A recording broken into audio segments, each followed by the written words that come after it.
Beyoncé's personal life is quite a complex story. On the surface, it appears calm and stable, yet it is also rather mysterious and shrouded in secrecy. Let's take a look at the men who have been connected to her private life. Welcome to the top art legends. Let's get started.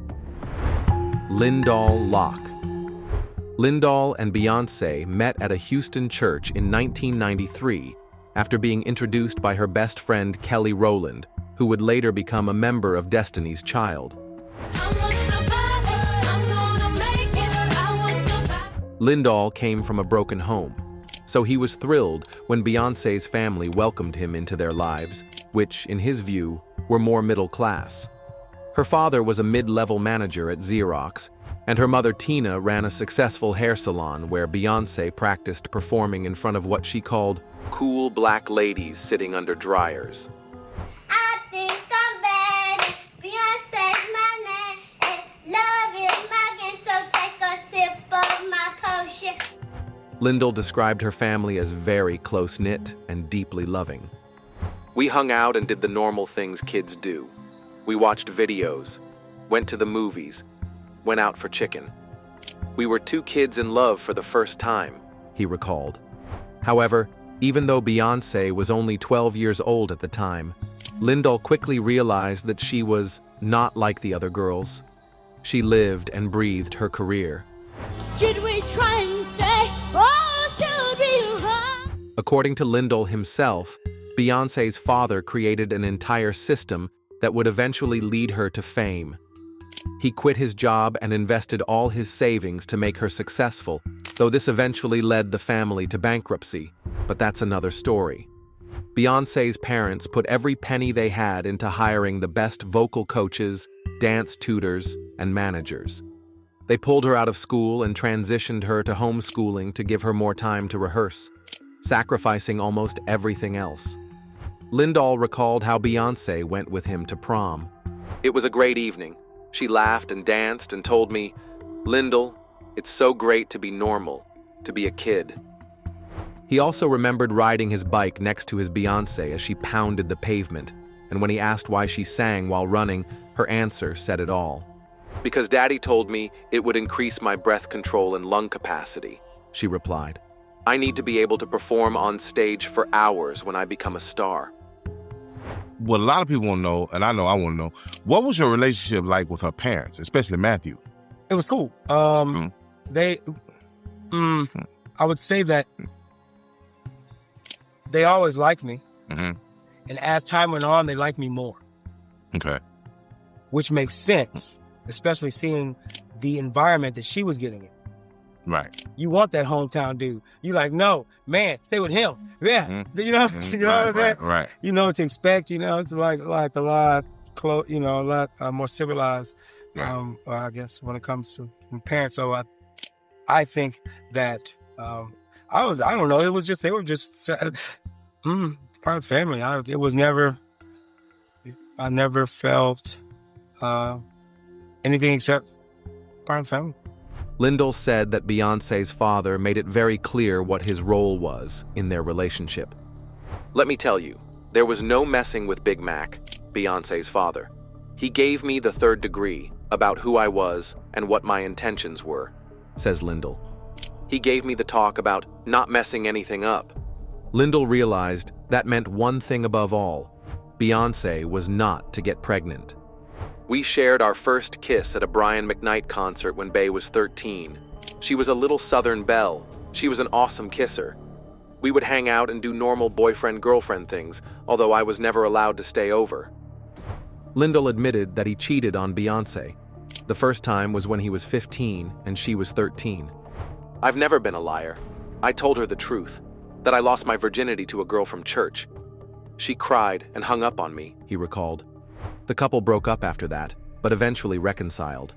Beyoncé, he said, never drank or smoked, even though Lyndall indulged in both. "Beyoncé told me she would never smoke or drink because that would hurt her voice. She was a control freak."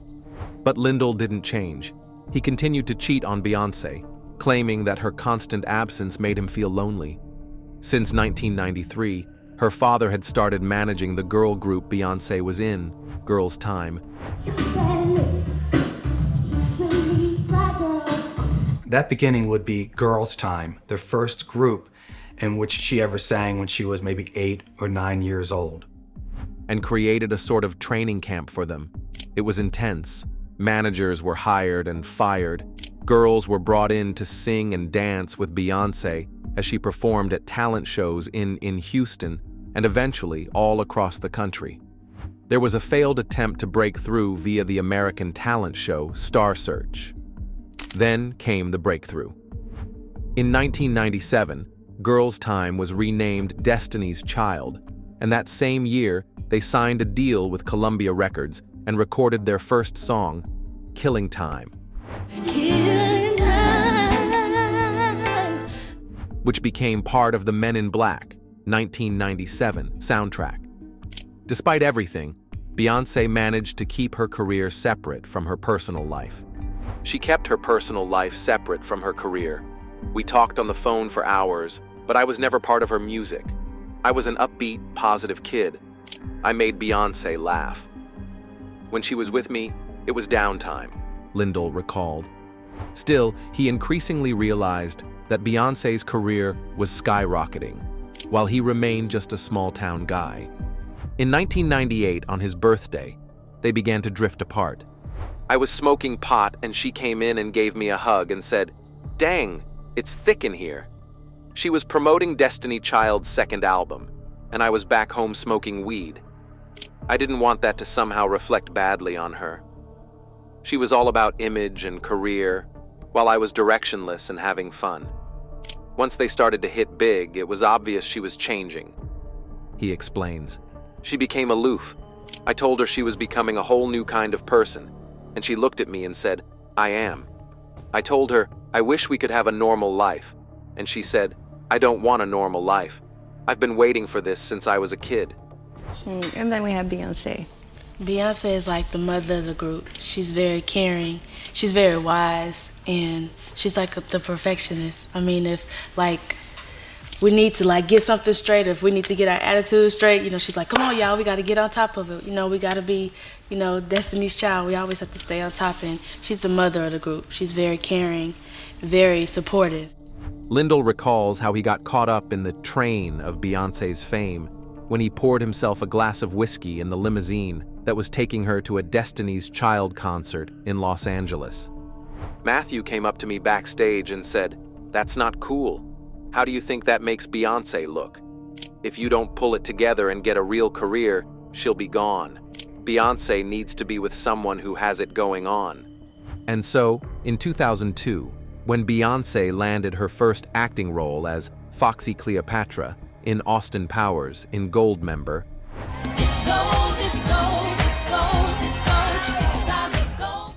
Lyndall, still living at home with his mother, enrolled in culinary school. But it was too little, too late. She started mentioning this other guy, Jay-Z, a lot, casually dropping his name, he recalls. I felt I was being edged out of her life. The following year, what had long been inevitable finally happened. While Beyoncé was preparing for her world tour, she and Lyndall broke up. He brought up Jay-Z in a conversation. She said, "He's not even my type," but we agreed to take a break. That was it. What did you learn from the breakup? Question mark. Okay. Did you fix those mistakes? Or are you still the same man? What mistakes do you speak of?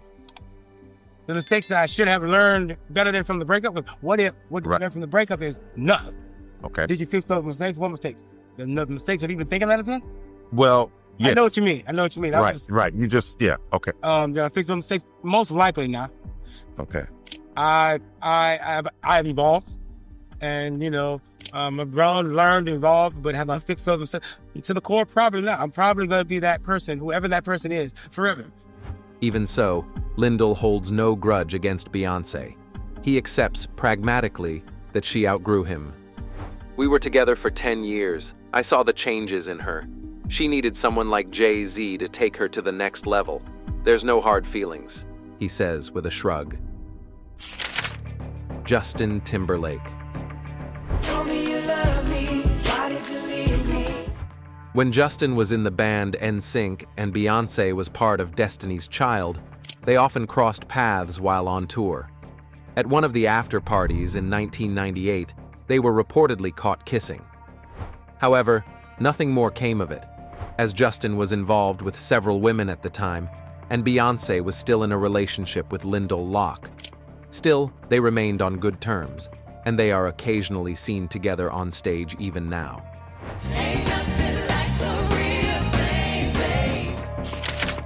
Kobe Bryant. Kobe Bryant was another rumored figure in Beyoncé's love life in 1998. The speculation started after he appeared in Destiny's Child's music video for Boogaboo. For some reason, neither Beyoncé nor Kobe commented on the rumors right away. It was only later that she clarified they were simply close friends. That friendship lasted for years. Sadly, in 2020, Kobe and his daughter died in a helicopter crash. Just 30 minutes after takeoff, the basketball star's private helicopter crashed. Beyoncé honored the memory of her dear friend and the basketball legend by writing on Instagram, "I will continue to diligently pray for your queens," she wrote. "You are deeply missed, beloved Kobe." R&B singer Sisqo.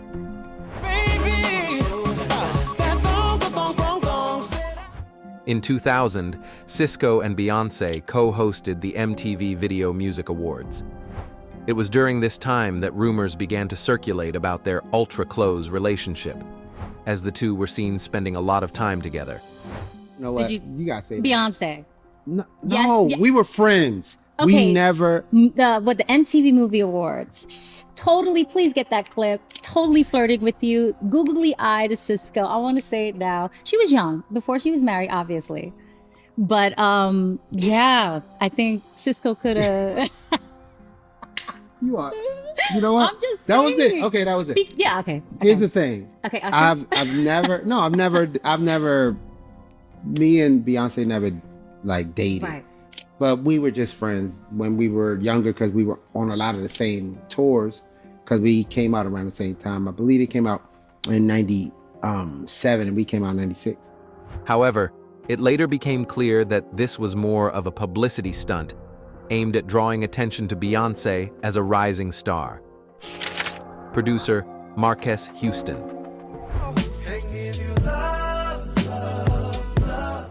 They first met when they were both 16. According to Houston, Beyoncé and her group Destiny's Child were opening for his band IMX when, as he put it, no one knew who they were.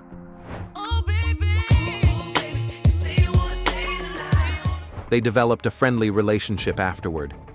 Houston even appeared in Destiny's Child's 1998 video for No No No Part 1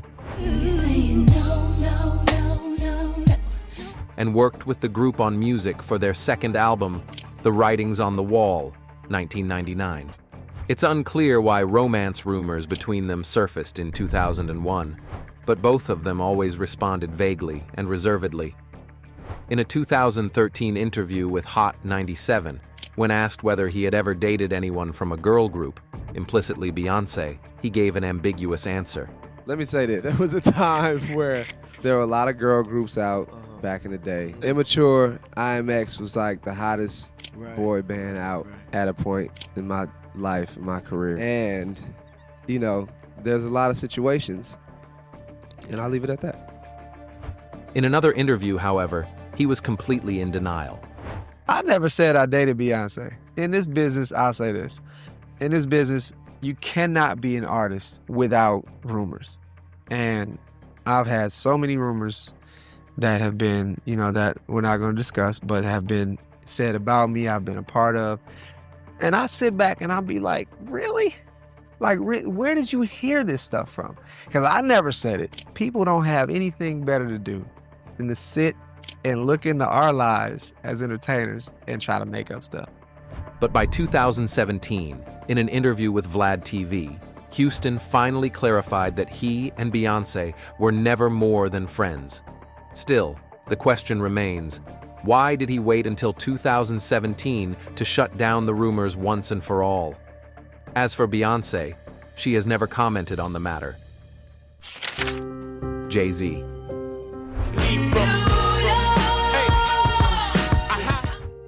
So, let's move on to Jay-Z, the The man who, according to what Beyoncé once told Lyndall Locke, wasn't her type. They met in 2000 and began secretly dating in 2001, when Beyoncé was 19 years old. We were friends first for a year and a half before we went on any date on the phone for a year and a half. And that foundation is so important in a relationship. And just to have someone that you just like, you know, is so important, and someone that is honest. In 2002, Jay-Z released the song '03 Bonnie and Clyde featuring Beyoncé. Look for me, young B, cruising down the west. And the following year, she dropped Crazy in Love featuring Jay-Z. Despite their clear on-screen chemistry and lyrical hints, the couple remained very private about their relationship, which isn't surprising, considering Beyoncé didn't officially end things with her previous boyfriend, Lyndall Locke, until 2003. In April 2008, Beyoncé and Jay-Z got married in an extremely private ceremony. At first, they kept their marriage a secret, but by September of that year, Jay-Z confirmed it with a touch of deflection. "That's ridiculous for me to confirm," he told the magazine. "I'm gonna say, I think that was a ridiculous question. I just think it's really a part of your life that you gotta keep to yourself. You have to have something that's sacred to you and the people around you." Congratulations, you got married, and you did that without anybody. Yeah, we were talking earlier. It feels different to be married. It really does, and it feels good, doesn't it? Feels great. And how long were you and Jay-Z together before you got married? Oh gosh, listen to me. I'm about to start yapping. We've been together a long time. It's been about 7 years. Wow. Yeah. 7 years. But it does feel different, doesn't it? Feels great. I really love it. So 7 years, and was it something that y'all talked about, or you just all of a sudden decided let's do it? I mean, it's different for everyone. I was really young. I'm only 27. So I was really young, and you know, I feel like it's important for women and men to have their goals in their own life before they can complete someone else. So, you know, we took our time. At the 2011 MTV Video Music Awards in Los Angeles, Beyoncé announced her pregnancy.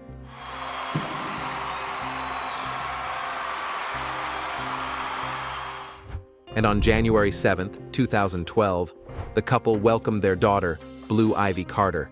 In 2014, Jay-Z, Beyoncé, and her sister Solange attended the annual Met Gala in New York City. Just days later, footage emerged showing a physical altercation between Jay-Z and Solange in an elevator. None of them have ever publicly addressed the cause of the incident, but tabloids were abuzz with speculation, suggesting the fight may have been sparked by rumors of Jay-Z's infidelity. A few days later, the trio released a joint statement. "There has been a great deal of speculation about what triggered the unfortunate incident. They both have apologized to each other, and we have moved forward as a united family." In 2016, when Beyoncé released her track Sorry from the album Lemonade, "You better call Becky with the good hair," fans were wildly curious to find out who exactly Becky with the good hair was. Theories began circulating, with several potential candidates. One of the first was Rita Ora, who was signed to Jay-Z's label. After the release of Lemonade, many assumed she was Becky. Ora added fuel to the fire with some of her actions, most notably when she posted a photo of herself wearing a lemon-printed bikini on social media. Another rumored Becky was designer Rachel Roy.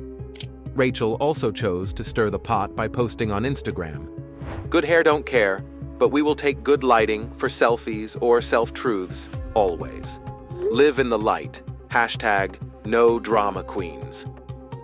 However, she later denied being Becky, saying she never expected the post to cause such a stir. And of course, no story about Beyoncé and Jay-Z's relationship would be complete without mentioning Rihanna. After Rihanna signed with Def Jam Recordings in 2004, rumors began swirling about a possible relationship between her and Jay-Z. These rumors were so intense that Beyoncé and Jay-Z reportedly broke up for a year. Beyoncé didn't know what to make of this, and it actually ended up breaking them up for a time.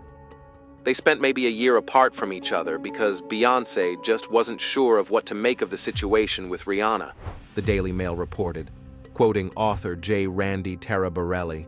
But in 2005, it all started and ended the same year.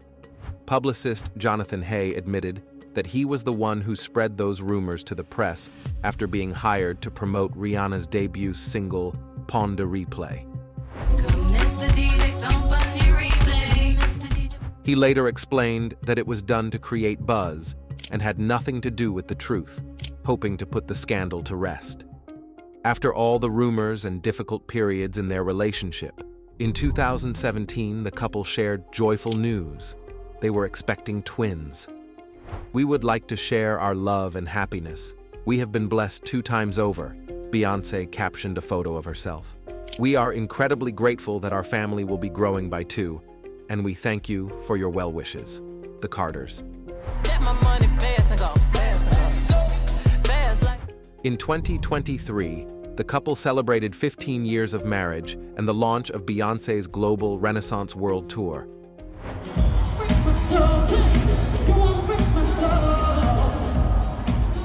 That same year, Beyoncé broke the record for the most Grammy wins in history, taking home 4 awards in a single night. She's the most awarded person in Grammy history. She's had chart-topping hits in 4 different decades and 7 albums that debuted at #1. She is Beyoncé. And I thank you from the bottom of my heart. My husband, my rock, my best friend, I love you. My 3 beautiful children who continue to be my inspirations and my biggest blessing. Have a beautiful night and thank you so much. And while Beyoncé and Jay-Z's family life appears stable and successful, considering his past, it all seems more performative than genuine. We also cannot ignore a long-time and close family friend of Beyoncé and Jay-Z, Sean Combs, also known as P. Diddy. After investigations into Combs' alleged crimes began, Jay-Z was named in a civil lawsuit filed in October 2024. We've got breaking news from New York. A lawsuit has accused rapper Jay-Z of raping a 13-year-old girl in 2000, allegedly alongside Sean Diddy Combs. The anonymous accuser says the alleged assault happened after the teen was driven to an MTV Video Music after-party. The federal suit was originally filed in October, listing Combs as a defendant. It's now been refiled to include Carter. None of the allegations have been proven in court. Carter is the first celebrity to be accused of sexual assault in connection to Combs. Accused of participating in the rape of a 13-year-old girl 24 years ago, alongside Combs. Jay-Z took to Twitter to vehemently deny the allegations, writing, "These allegations are so heinous in nature that I implore you to file a criminal complaint, not a civil one. I'm a young man who made it out of the projects of Brooklyn. We have very strict codes and honor. We protect children." Jaguar Wright, a former singer now known for her outspoken critiques of celebrities, added fuel to the controversy. Appearing on Piers Morgan Uncensored, she said, "For 4 years, I've been screaming not just Diddy, but Diddy and Jay-Z are monsters, and the victim-making machine kept going on." When Piers Morgan asked her why Jay-Z had remained silent on Diddy's legal issues, she replied, "Because that's what he does. He starts little fires everywhere and forces everyone to carry water while he sneaks away without a response. That changes now, Sean. You must respond. You have no choice. Harvey Weinstein, Jeffrey Epstein, Robert Kelly, Sean Combs have one person in common professionally and privately, Sean Carter." But everyone knows what's going on, and it's been going on for years. It's been going on before Diddy. See, people keep looking at him like he's the Sputnik that came out of nowhere. This is someone who was designed to be what he is. Jaguar Wright also claimed that Beyoncé is fully aware of everything and even took part in it, despite maintaining an innocent public image. They're a nasty little couple. They do nasty things, keeping people against their will, putting people on planes while they're unconscious, just like Aaliyah got on that plane unconscious. Wright continued. Naturally, after such explosive comments on the show, Beyoncé and Jay-Z responded, and Piers Morgan was forced to issue a public apology, taking responsibility for Wright's statements. At the end of this story, one could say that Jay-Z and Beyoncé, backed by power and wealth, are adept at negotiating with their alleged victims, especially with the kind of elite legal teams they have behind them. But while Beyoncé and Jay-Z continue to live their high-profile lives, announcing new tours, albums, and ventures, one day the truth may come out. What was real and what was not.